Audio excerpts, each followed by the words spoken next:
Good day, ladies and gentlemen. The 2020 USA federal election paper ballot voting plan. The fair-minded amongst you will admit that our voting system, as it stands, is incredibly compromised. There's a severe danger to our liberties many in our history have fought and died to preserve. I think of my friend from college, Scott Knisley, who died in Iraq on 30 September 2006 as one of them. What follows is a solution to our voting system being compromised, one that should be enacted and can be enacted with rapidity and will solve all the problems of making sure we have a just election. At any rate, thank you for your kind attention for this presentation.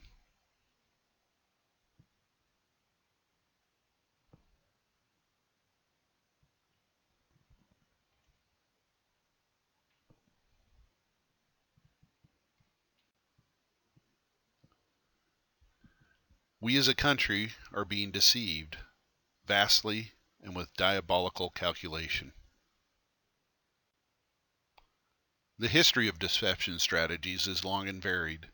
5 centuries before the time of Christ, the ancient yet revered Chinese military strategist and theoretician Sun Tzu wrote, "All war is based upon deception." He further said, "Engage people with what they expect. It is what they are able to discern and confirms their projections. It settles them into predictable patterns of response, occupying their minds while you wait for the extraordinary moment, that which they cannot anticipate." Published in 1808, Sir Walter Scott wrote in Marmion, A Tale of Flodden Field, "Oh, what a tangled web we weave, when first we practice to deceive." In 1944, the Allies called the overall deception strategy leading up to the June D-Day invasion of Normandy Operation Bodyguard. The operation consisted of an army under the command of General George S. Patton in the southeast of England, codenamed Operation Fortitude South, with forces in Edinburgh, codenamed Operation Fortitude North. Both were made up of fictitious units replete with fake materiel and utilized radio messages to non-existent units. Both were also highly successful in misleading the actual Nazis. In that same year, the Soviets wrote in the Soviet Military Encyclopedia about what they called maskirovka, which was directed to mislead the enemy regarding the presence and disposition of forces.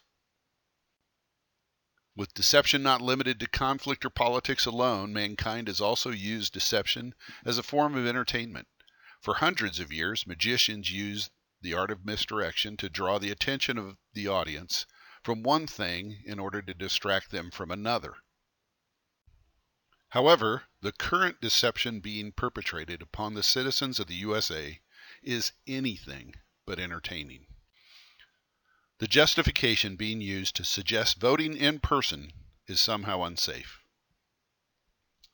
With the onset of the COVID-19 Wuhan coronavirus in the winter of 2020, many leaders, primarily Democrats, have called for voting in the November 2020 elections to be held via the U.S. mail. Former President Obama said on 30 July 2020 during a eulogy for deceased Representative John Lewis, "Even as we sit here, there are those in power are doing their darndest to discourage people from voting by closing polling locations and targeting minorities and students with restrictive ID laws and attacking our voting rights with surgical precision, even undermining the Postal Service in the run-up to an election that is going to be dependent on mail-in ballots so people don't get sick." There's no irony in this statement was made in a church where services have been forbidden for months at a service attended by 100 or so people. The justification being used to suggest voting in person is somehow unsafe. In his rather unusual speech, given to ostensibly praise an icon of the civil rights movement and a longtime representative to the U.S. Congress, Obama portrayed unknown individuals as the culprits in machinations to restrict access to voting. Further, he even went as far to allege people voting in person, as has been done primarily ever since our constitutional republic was founded, will become ill by doing so. Disregarding the appropriateness of his speech during what should have been a eulogy alone, the former president brought up two major concerns with regards to the upcoming election. Addressing the second, the president was quite positive if voting was required to be performed in person, the result would be a catastrophic health crisis. He is not the only person in the hierarchy of the Democratic Party that has repeated this mantra. The reality of the situation. President Obama's premise of a vast increase in those infected by the COVID-19 virus, which would occur if voting is done in person, overlooks the reality of the times during the Wuhan coronavirus crisis. Since March 2020, our citizens have stood in lines at the grocery store, the Walmart, the Lowe's, or the Home Depot, and even in liquor stores, interestingly deemed essential businesses, with no outstanding adverse medical consequences. There has not been a quantum leap in the number of severe infections amongst the employees of those businesses, despite the fact they were exposed to long lines of shoppers at a time when the virus was increasing in its scope. For most, the biggest inconvenience, other than the obvious economic losses, has been the requirement to stand further apart, making sure your hands were washed, of late wearing a mask when required, and above all staying home when feeling ill. The reality of the situation, and if not for the gross stupidity of certain governors by ordering elderly people who were infected into nursing homes full of vulnerable elderly, the number of deaths would not have been nearly as high as they are. In fact, as of 13 August 2020, the Centers for Disease Control reports there have been 69,165,988 tests performed in the USA, with 6,208,874 of those coming back positive, for a percentage of approximately 9% of those tested, and a total of 5,176,018 confirmed cases. The disparity of the number of positive tests and confirmed cases is explained because of individuals being given more than one test. Of more importance than the number of tests and cases is that, as of that date, 165,148 people have died as a result of confirmed cases. It is tragic when one person dies as a result of something that could have been prevented. But it is important to note that 0.03190638% of those confirmed to have an infection have died as a result, which means that nearly 97% of those infected have survived.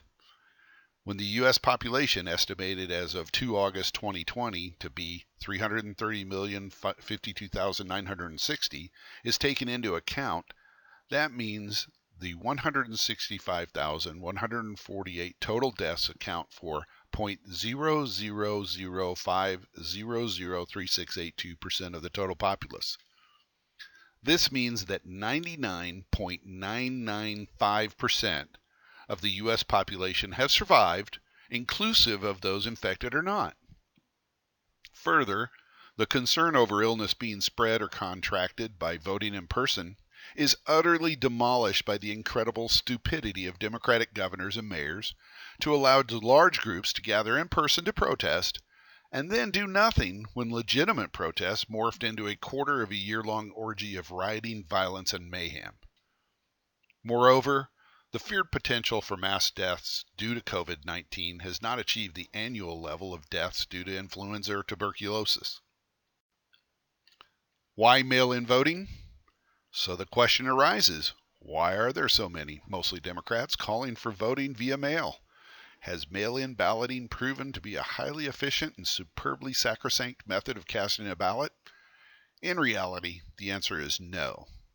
Please see also the accompanying presentation regarding voting irregularities and malfeasance, as well as election service providers.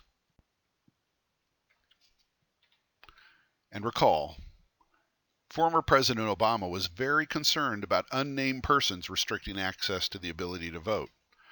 Republicans, for their part, with the notable exception of Mitt I am Pierre Delecto and a big fan of voting by mail, Romney, are more concerned about mail-in voting being used to engage in election malfeasance, along with their usual concerns about voter ID, ineligible voters, and voters casting multiple ballots.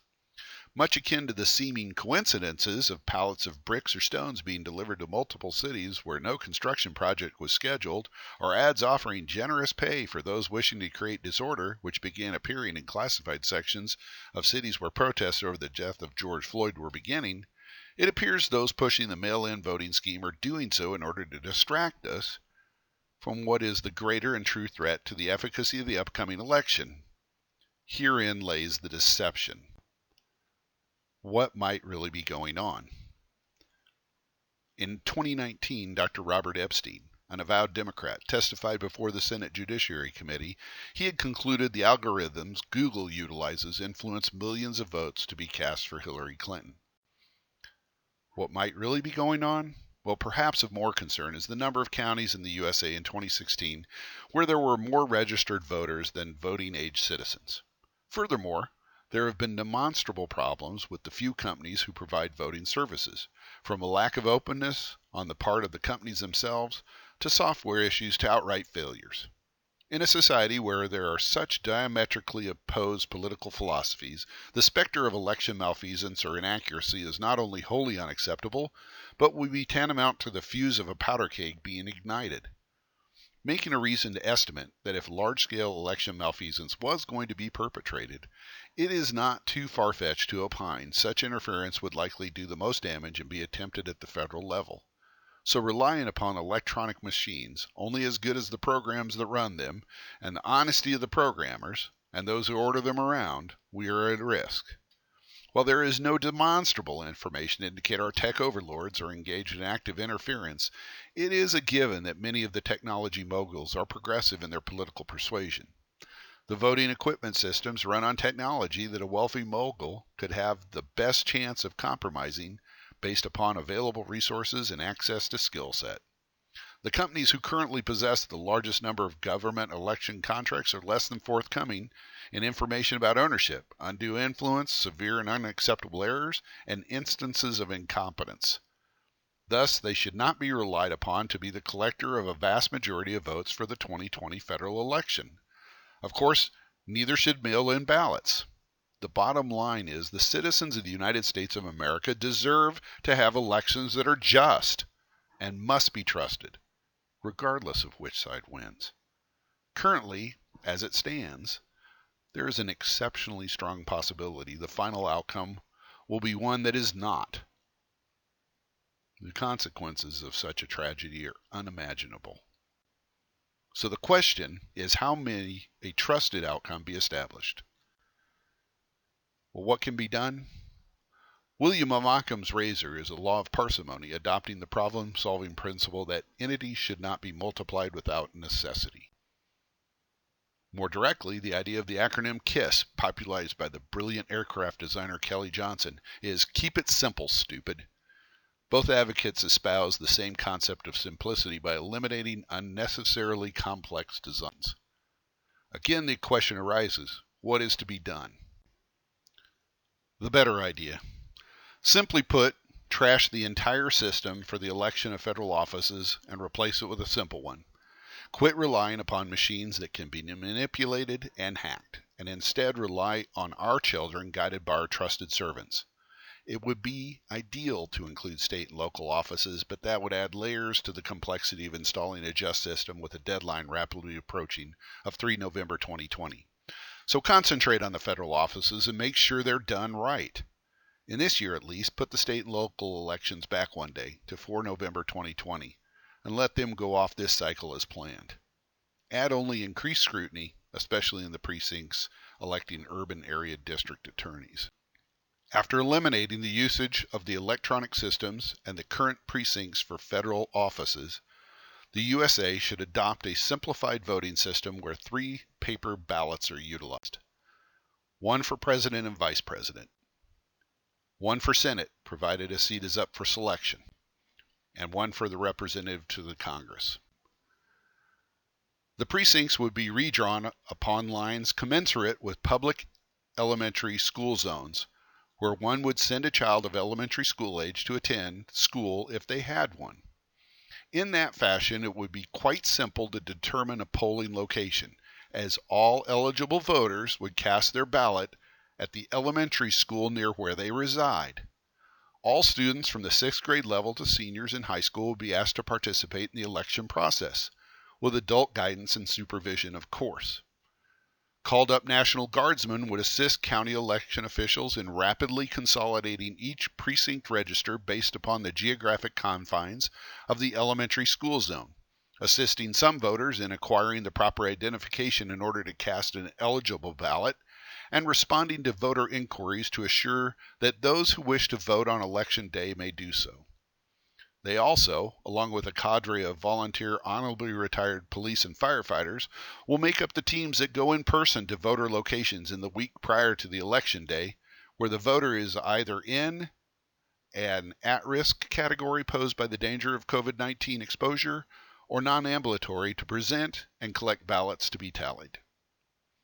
As in the case of voters, if a child lived in a certain public elementary school zone, that is where they would report to assist in the election. We can consider this an exercise in teaching civics, in addition to gaining the benefit of children will be less likely than many adults to cheat. A simple plan. What follows is a step-by-step extrapolation on the methodology of instituting such a plan in the short period left until Election Day. This simple plan, just over 2 score of slides on a PowerPoint presentation, can be instituted and should be instituted. It will assure a just election. The plan, Step 1. Once enacted, Step 1 involves the compilation of all eligible voter lists. Each county registrar of elections will be required to provide a complete current precinct list of all eligible voters along with their addresses. Such a compilation will occur from 01 to 08 September 2020. Concurrent to this, all school districts in the USA will be required to provide a compilation of addresses inside each district where a theoretical student would report to each elementary school. For example, all residents in the boundaries of the Weldon-Corbell Elementary School Zone in Frisco, Texas would go to that school to cast their vote. As there are some schools in the USA that bus some children to district schools outside of a zone where the resident lies based upon excess capacity, for purposes of the election, if a voter lives within the boundaries of a specific school zone, they would cast their vote at that school where they would send their child if excess capacity were not an issue. In our example of the Texas precinct based upon the Weldon-Corbell Elementary School, all eligible voters who live in, for example, the streets Panther Road Drive from Gladewater Drive to Gold Camp Road will be assigned to the precinct at the Corbell Elementary School, as that is where their child would attend public school should they have one at that age. The plan, Step 2.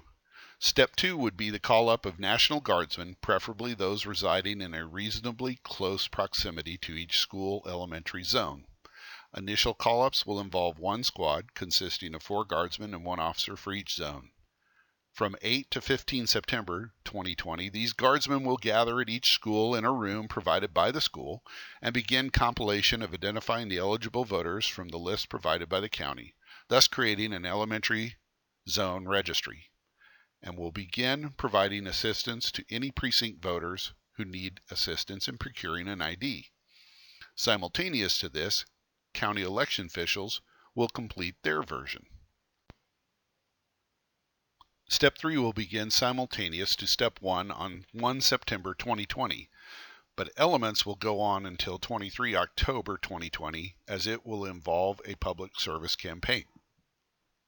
If a person who would be eligible to vote has no ID, they should contact the local precinct for assistance in acquiring an ID. The public service campaign should encourage eligible voters to register and vote, and assure registered voters no activity will be required of them. The individual voter will be able to sign on to a precinct page to verify their standing starting 25 September 2020. If there are any issues, they will be instructed to contact the precinct. Non-ambulatory voters may make an appointment to have a guardsman or honorable substitute bring a ballot to them during the week of 26 October to 2 November 2020 so that they may cast a vote. The deadline to request this service is 15 October 2020.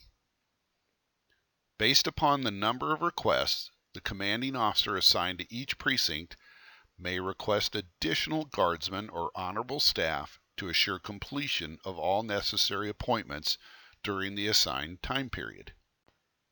Step 4 will involve a comparison of the two lists to create an official precinct roster. This compilation will take place from 14 to 18 September 2020, with any discrepancies addressed by 21 September 2020. Step 5 will entail new precinct cards be mailed out by 25 September 2020. Step 6 will require absentee ballots must be requested by 1 October 2020. It is the responsibility of college and university students.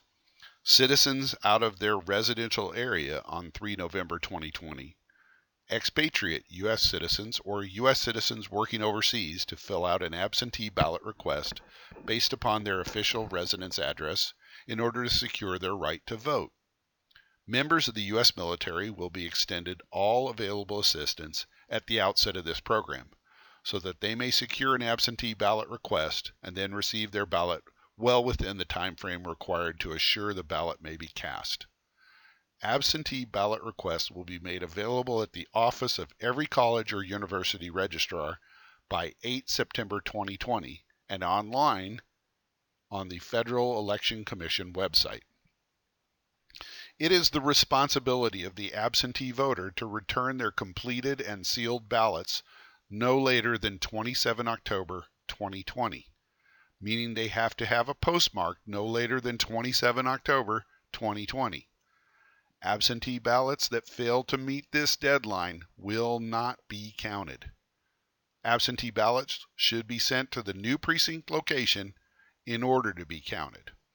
All absentee ballots will fold and fit into a vibrantly colored red, white, and blue envelope, with the dimensions being 8 inches by 5.5 inches. These should be treated with due care by the Postal Service. Each precinct location will have an assigned website where absentee voters may contact the assigned guardsman to rectify issues. Step 7 will have the precinct-specific ballots printed, pre-prepared, with a 5% overage for the number of registered voters in that precinct. Major party candidates will be present on the ballot for the presidency and vice presidency. This will include candidates whose party was in the top 5 vote getters in the previous election cycle. Each ballot will have a spot for a write-in candidate. All eligible declared candidates for each level of office will be printed on a pair of banners. These banners will be raised at each precinct location near the entry to the gym or hall in each elementary school where balloting is being completed. In that way, if someone wished to not vote for a major party candidate, they have the option of writing in a name of a candidate and circling it who is declared for that office. Step 8 will involve the training for children, adult volunteers, and guardsmen. It will occur 1 week in advance of the election on 27 October 2020 and will take place at the school. Children from 6th graders to high school seniors drawn from the residential area in which the elementary school lies will report to that school for training. Adult volunteers and guardsmen will be requested to be there to guide the children. Those people who have volunteered for elections in the past may sign up and report to the elementary school of their neighborhood. Further, recognized major parties can provide names along with a form of identification by 13 October 2020 for observers who may be present on election day. Once a subject check on that individual is approved, they can be present during the training in addition to being on site at the various schools as a party monitor on election day. Clearly marked badges provided by the guardsmen to everyone working at the election location on 3 November 2020 will be provided. On Election Day, polls will open at 0700 hours, 7 a.m. local time, and close at 2000 hours, 8 p.m. local time. The children assisting will be divided into two groups, those assigned for the A shift and those assigned to the B shift. 6th through 9th graders will be assigned the task of being gophers. 10th and 11th graders will be assigned the task of greeting incoming voters, verifying the identity of the voter, having them sign the voter registration form, and provide a thumbprint on that same form, as well as showing them how they should circle the candidate of their choice on the ballot. Seniors will address issues and count ballots after the polls close. They will be responsible for answering any final questions a voter might have or directing that voter to an adult official, and then watching as the voter places the ballot into the appropriate official ballot box, one for the president, vice president, one for the senator, and one for representative. The voter will indicate their choices by circling it on the ballots with the provided number 2 pencil, which should be returned prior to departure of that voter for the next voter to utilize.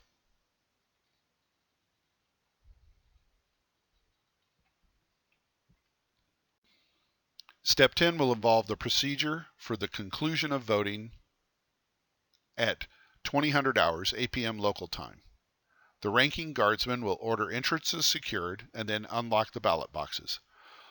All students not attending high school level grades will be dismissed. The remaining students will be divided into 2 or 3 squads, which again is dependent upon a Senate seat being contested. Each of these squads will have students assigned to the vote counter for a specific individual.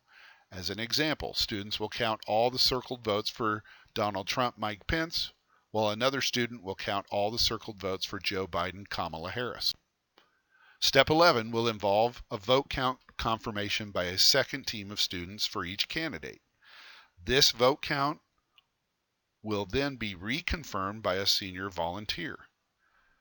Once this triple check has been completed, and the number of votes for that precinct will be tallied onto a tally sheet.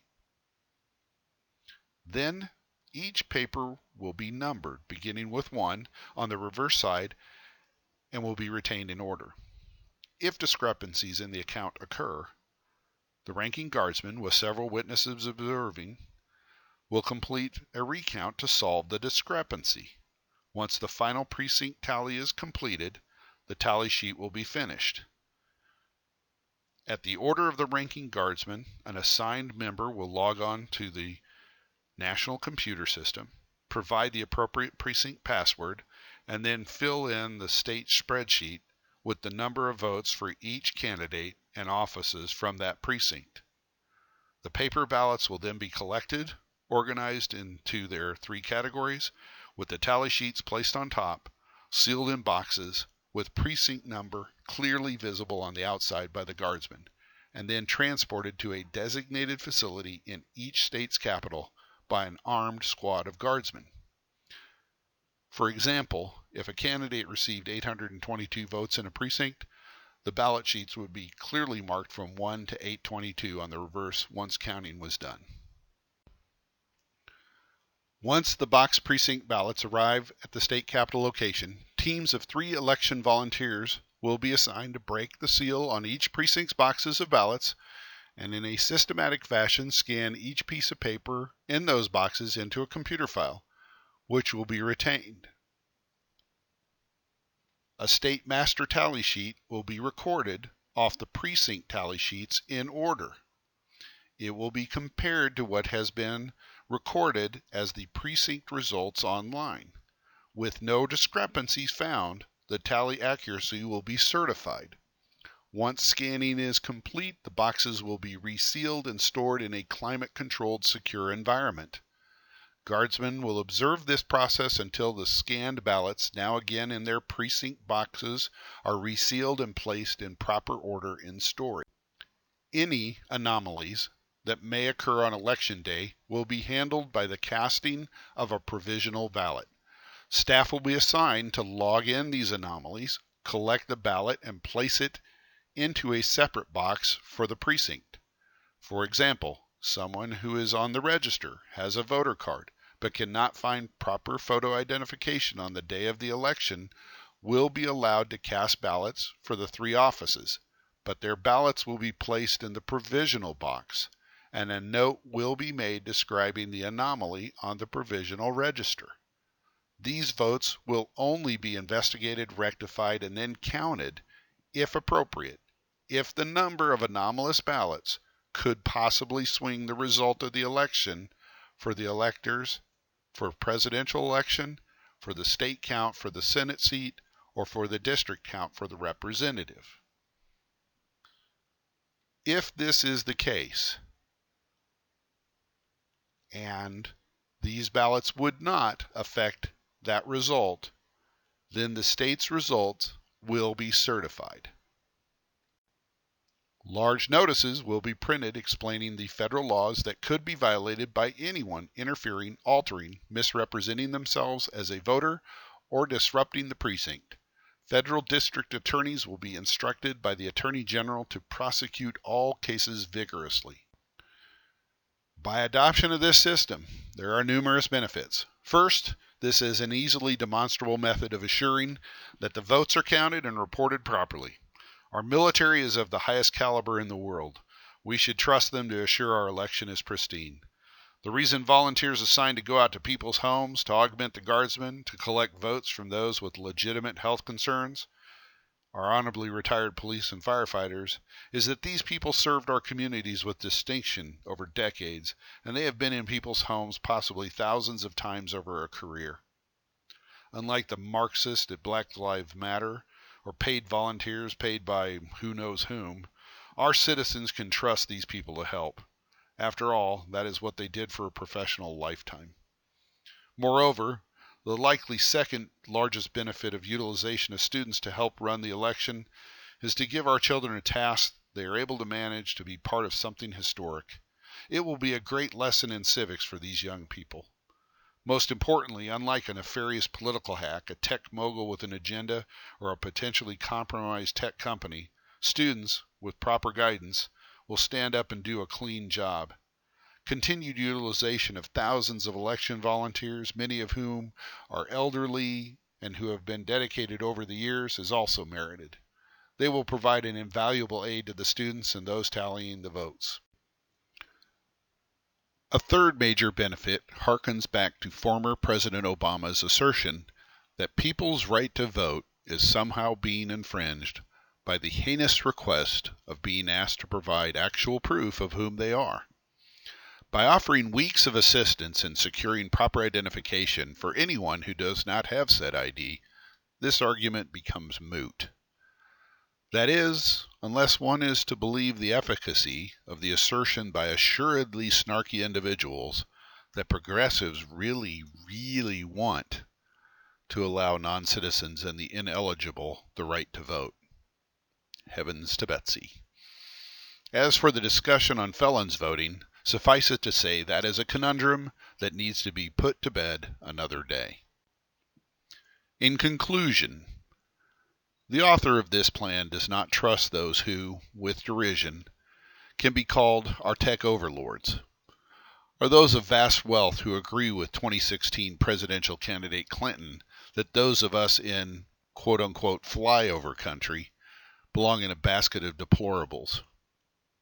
He believes they will engage in any nefarious activity required to assure the progressive socialist victory, regardless of the outcome of the actual voting. As it stands currently, there is no effective mechanism that may prevent an unjust happenstance, other than blind trust in those who do not merit our trust. We, the citizens of the USA, deserve to have the candidates who win election in a just fashion actually win. This plan will assure that, a just election. And that is something which all people of good conscience should want. This plan has been formulated by Kevin Glenn Huey. Thank you very much. Please reference the companion presentation, Evidentiary Information on Voter Fraud and Incompetence by Entities Providing Voter Services, and administrative issues involving the 2020 USA federal election paper ballot voting plan.